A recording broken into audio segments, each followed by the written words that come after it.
The fire is warm, you are not cold. But something is wrong, and you can feel it before you can name it. Nobody sat beside you at dinner. A joke was told, and the laughter stopped before it reached you. 3 hunters left at dawn and didn't ask. No threat was made, no accusation spoken aloud. Just the slow, quiet rearrangement of people, everyone drifting a few degrees away from where you stand. You are 30,000 years ago, and the worst thing that can happen to a human being is already happening to you. It isn't a wound. It isn't hunger. It's the space beside you at the fire that used to be full. This is a question most people have never seriously asked. What actually happened to the worst person in a prehistoric tribe? Not the strongest, not the wisest, the liar, the thief, the one who took more than they gave. Today, there are courts, prisons, and written laws. For most of human history, none of those existed. And yet, human groups functioned, cooperation held, which means something was enforcing it. The answer turns out to be stranger and older than anything we built. To understand it, you have to understand what a prehistoric band actually looked like. The basic overnight camp, what anthropologists call a band, held roughly 20 to 50 individuals, including children. That is the number Robin Dunbar's research on primate brain size and social group structure predicted as the smallest coherent human unit. Nested above that sat a wider community of around 150 people, what's now called Dunbar's number, the cognitive ceiling for relationships where you actually know who each person is and how they connect to everyone else. There were no anonymous cities, no fresh starts, no strangers. Every face was a face you had seen 1,000 times, and every reputation traveled at the speed of conversation. Which raises the question, what was conversation actually for? Robin Dunbar spent years studying why humans talk so much. His answer was unsettling. Language, he argued, didn't primarily evolve to describe the world, to name plants, plan hunts, discuss the weather. It evolved to track each other. Chimpanzees maintain social bonds through grooming, spending up to 20% of their waking hours picking through each other's fur. In a group of 40 or 50, that works. Scale up to 150, and the math breaks. You cannot physically groom enough people to hold a community together. So humans found a faster method, talking about people who weren't in the room. Dunbar found that roughly 65% of all natural human conversation is social in nature, about relationships, about who did what, about who can be trusted. This is what we call gossip, and we treat it as trivial. It is not trivial. It is the original function of language. Every casual mention of someone's behavior is a data point flowing through a network. Who shares? Who cheats? Who shows up when it's hard? In a band of 50, that information moves in hours. By nightfall, the whole camp knows. And gossip does something else. It reveals whether other people see the same problem. Without a chief, without a judge, that matters enormously. The thief might believe he is stealing from one family. He is not.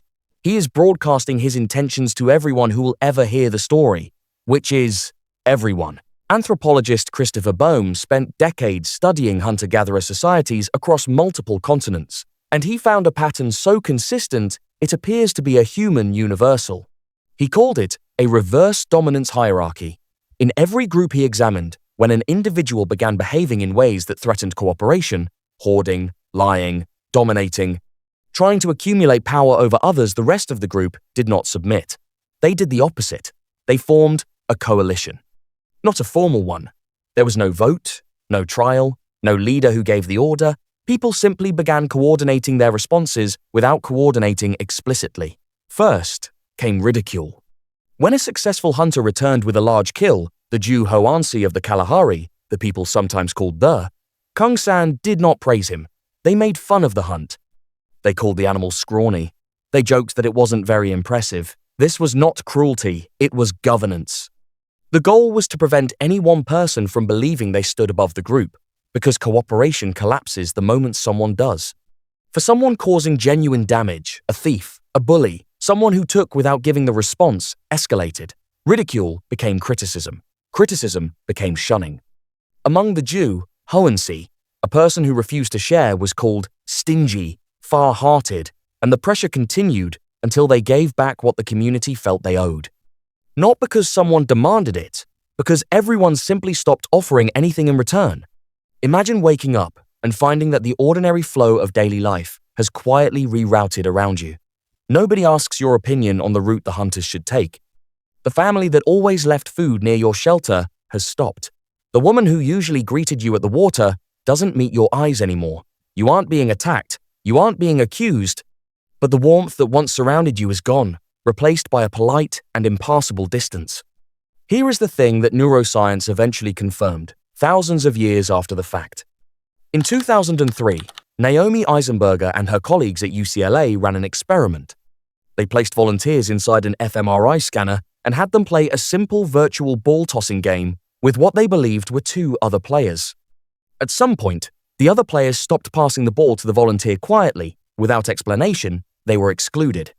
The anterior cingulate cortex, a region of the brain well established in processing physical pain, lit up during social exclusion in direct proportion to how strongly the person reported feeling distressed. A later study, published in the Proceedings of the National Academy of Sciences in 2011, found the overlap extended deeper into the secondary somatosensory cortex, a region involved in the sensory experience of pain, not just the emotional reaction to it. The brain does not clearly distinguish between a broken bone and a broken social bond. Both register as damage. Think about what that means. The sick, specific dread of realizing a group has quietly moved away from you, the replaying of awkward moments, the stomach that twists at a cold response to a text. These are not signs of weakness or oversensitivity. They are an ancient alarm system, one that evolved because the consequences of social rejection were once genuinely life-threatening. Julianne Holt-Lundstad's meta-analysis of over 70 studies found that loneliness increases the risk of early death by 26%. And that is today. In a world with hospitals, grocery stores, emergency services, and medications that would have seemed miraculous to any person alive 30,000 years ago, strip all of that away. Put that loneliness back into a world with predators, infections, broken bones with no one to splint them, winters with no stored food. The 26% becomes something else entirely. Isolation wasn't just painful. It was a slow death sentence with no fixed execution date. This is probably why most groups did not rush to exile. Every adult in a band represented labor, knowledge, and survival experience. A hunter who knew where the game moved in the dry season. A woman who remembered which roots were edible after a flood. Losing a person meant losing everything they carried in their head, and there was no library to look it up in. Boehm found that most hunter-gatherer societies invested considerable effort in repairing damaged relationships before abandoning them. Disputes were brought into the open. Compensation was sometimes expected. The goal was not punishment, but restoration, getting a person back into the web of cooperation before the cost of losing them exceeded the cost of tolerating them. Sometimes it worked. Maybe pressure was enough. Maybe the thief understood that every stolen piece of meat cost him something that couldn't be replaced with more meat. Maybe the tribe forgave. Repair was always the preferred outcome, because repair was cheaper than exile and far cheaper than losing someone to the darkness beyond the camp. But some people did not change. For the genuinely dangerous, the person who used violence to dominate, who could not be ridiculed or shunned or reasoned back into the group, Boehm documented something rare but consistent across cultures. The community acted together, not because a leader commanded it, because everyone recognized the same threat at the same time. The coalition that had been quietly holding everyone else accountable turned, collectively, toward one person. In extreme cases, they removed the tyrant permanently. This was not revenge. It was more like an immune response. For ordinary troublemakers, the ending was quieter, exile being told to leave. In the modern world, banishment sounds manageable. You can always go somewhere else. As recently as 1994, the Tlingit Nation of the Pacific Northwest issued a formal exile to 2 teenagers who had committed a violent robbery, sending them to separate uninhabited islands in southeast Alaska, alone. In a world with search and rescue, with supplies, with a society waiting on the other side, even that felt severe. Now remove all of that. Remove every safety net. The exiled person of 30,000 years ago was not moving to another city. They were walking into a landscape that actively tried to kill solitary humans. Our species survived because we formed groups.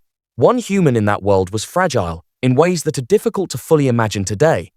A group became something else, effective, adaptive, capable of things no individual could manage alone. Exile meant losing access to all of it, not just the food and the shelter and the protection. The accumulated knowledge, the people who would sit with you when you were sick, the children who would remember your name.